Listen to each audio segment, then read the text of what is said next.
¿Qué importancia se ha dado a este texto en la compañía contemporánea? Si entendemos por compañía contemporánea, pues como nos suele pasar a veces en esta compañía que llamamos la tercera gran época de la compañía, ¿no? La primera es la primera compañía, digamos hasta la supresión, 1773. La segunda es la compañía restaurada, 1814, hasta el Vaticano II, 1965, que comienza lo que llamamos la compañía renovada. ¿Qué importancia le hemos ido dando a este texto en estos 50 últimos años, 5 o 6 últimas décadas? A mi modo de ver, escasa importancia. La vuelta a las fuentes que el Concilio Vaticano II tanto promovió y animó a las congregaciones religiosas, ¿no? Desprenderse de ideas secundarias o de costumbres poco relevantes que habían ido adquiriendo mucho protagonismo en su vida, en su estilo de proceder. El concilio dice, id a las fuentes, id a las fuentes. Los jesuitas ciertamente hicimos un enorme esfuerzo. Aparecieron nuevas revistas de espiritualidad ignaciana, aparecieron nuevos estudios de los textos de los compañeros, nuevas ediciones de las fuentes. Pero los jesuitas nos focalizamos fundamentalmente en los ejercicios espirituales, como no, en su praxis, en su renovación, en el modo de darlos. Y nos fijamos en el proceso personal de Ignacio en el texto que conocemos como autobiografía. En menor medida nos hemos ocupado del diario espiritual, que queda mucho por estudiar y profundizar. En menor medida nos hemos ocupado también de las constituciones, aunque ha habido, como no, estudios recientes, tesis doctorales, pero todavía nos falta mucho por conocer y explorar. Y en menor medida también hemos estudiado las cartas, que es otra de las grandes fuentes. Pues bien, podemos decir que todavía en menor medida que estas fuentes menos estudiadas se encuentran documentos tan valiosos y preciosos como estas deliberaciones de 1531. ¿Qué estudios significativos tenemos, por si alguno de vosotros, de ustedes, quieren continuar? Pues son estudios clásicos, pero ya de los años 70, 80. El padre Luis González dedicó un estudio monográfico publicado en la revista Manresa sobre las deliberaciones. Tenemos los estudios, como no, de Jules Toner, también un estudio monográfico que va comentando párrafo a párrafo el texto de las deliberaciones. Y luego, como no, es un texto que todos los historiadores de los orígenes de la Compañía de Jesús pues tienen que citar. No pueden hablar del origen sin referirse a las constituciones, a las deliberaciones. Pero muchas veces es una cita primera, podríamos decir, no superficial, pero poco atenta al comentario y a la trascendencia que este texto tiene.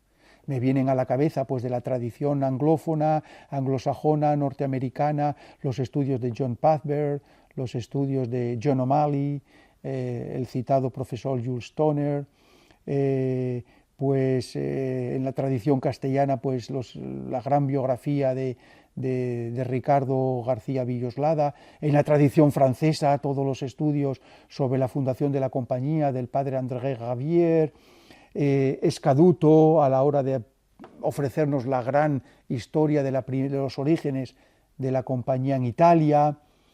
Sí, son referencias, pero nos faltan estudios realmente todavía detenidos, exegéticos, teológicos y también neumatológicos que nos digan cómo reflectir para sacar a nuestro día de hoy y extraer toda la enseñanza del Espíritu sobre este texto, ¿no?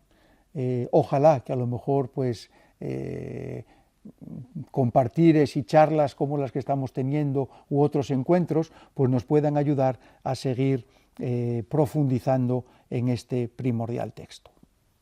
Pues resulta en verdad sorprendente que de un texto tan importante, tan valioso para comprender los orígenes de la Compañía de Jesús y todo el proceso genético que estos compañeros desde sus primeras reflexiones en París hasta la aprobación por el Papa Paulo III, las deliberaciones del 39 es ciertamente un estacio, es una parada fundamental, ¿no?, que a mi modo de ver resitúa al grupo entre un antes y un después sobre el qué hacer con sus vidas a la luz de Dios, dado que no hay embarcación que les pueda llevar a Jerusalén. Las deliberaciones fue un texto que los primeros compañeros conocieron y que los primeros biógrafos de Ignacio de Loyola incluyeron en sus distintos relatos acerca de la Compañía de Jesús. Podemos remontarnos a la primerísima biografía de Ignacio de Loyola, que es la que se conoce como la epístola de Diego Laínez al secretario Juan de Polanco, de 1547, de julio.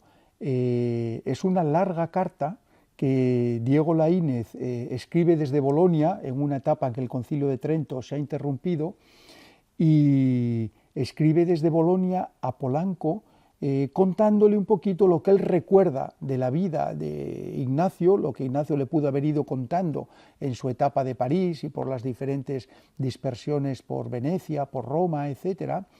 Ignacio era un hombre muy cercano a Ignacio. Cuando se dispersaban por pequeños grupos, Ignacio solía compartir pequeño grupo con Laínez y con Fabro, ¿no? Pues en esa carta que Laínez escribe desde Bolonia a Polanco, que está en Roma,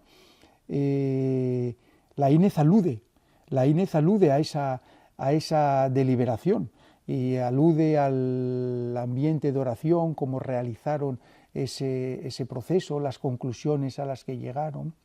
El testimonio de Laínez lo va a retomar Polanco al año siguiente en su fundamental obra sobre la primera historia de la Compañía de Jesús, no ya como carta, sino como documento histórico, que es lo que conocemos como el Sumario Hispano o Hispánico de Polanco, 1548.